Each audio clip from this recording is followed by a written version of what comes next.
So how do we start Gun Violence Awareness Month? They are pushing a bill that would make mass shootings even more deadlier.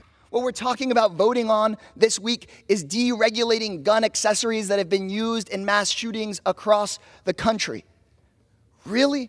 This bill is a slap in the face to the victims of mass shootings. It ignores the realities of gun violence in our country, and it demonstrates how Republicans choose the gun lobby over children and families over and over again.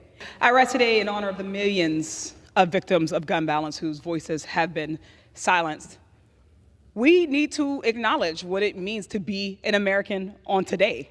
It means checking where the exits are in a grocery store, or being afraid to drop off your child at an elementary school, or always wondering when and where the next shooting will happen. And what are we doing? In fact, they plan to mark up this bill on March 28th. They postponed it after a shooter used a stabilizing brace to murder 6 people at the Covenant School in Nashville, Tennessee.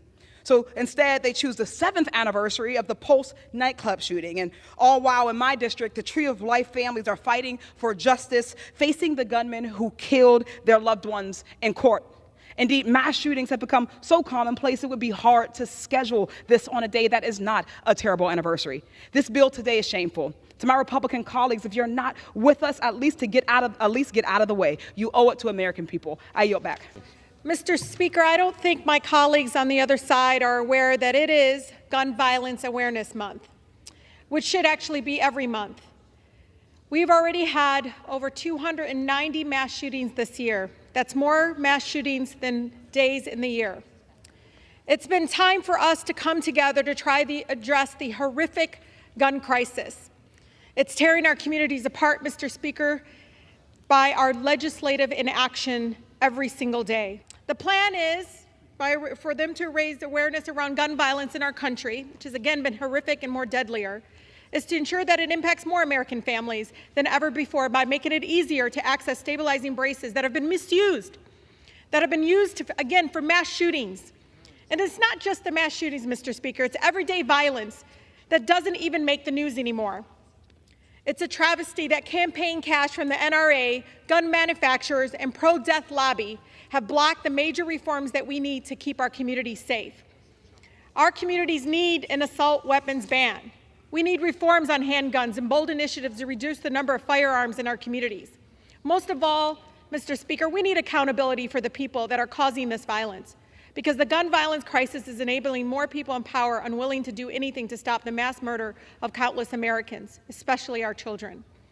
I look forward to supporting future legislation that truly does fight the crisis with the urgency it deserves, instead of pouring more fuel on the fire like this disgusting Republican bill. I was here alongside all of you during the State of the Union when my Republican colleagues stood up and started jeering and booing and yelling, complaining, saying that indeed they said they weren't interested in cutting Social Security or Medicare. But in the weeks since, it's become clear to me that that was all talk and no votes, or as we say in Texas, all hat and no cattle. In fact, this week, the Republican head of appropriations just said that she wants to see even deeper cuts to critical federal programs. That means bigger classroom sizes for our students and our struggling teachers, longer wait times for our veterans seeking health care, all to finance bigger tax cuts for billionaires and multinational corporations.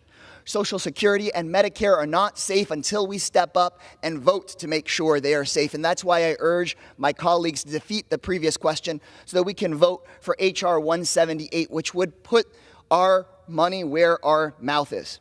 So I urge my Republican colleagues to prove me wrong, because we're planning on voting on this week are things like a ludicrous gas stove bill of rights. Are you kidding me? So instead of bowing to the gun lobby, or passing these ludicrous messaging bills, let's work on solving real problems, or at a minimum, let's stop these attacks on Social Security and Medicare. I yield back.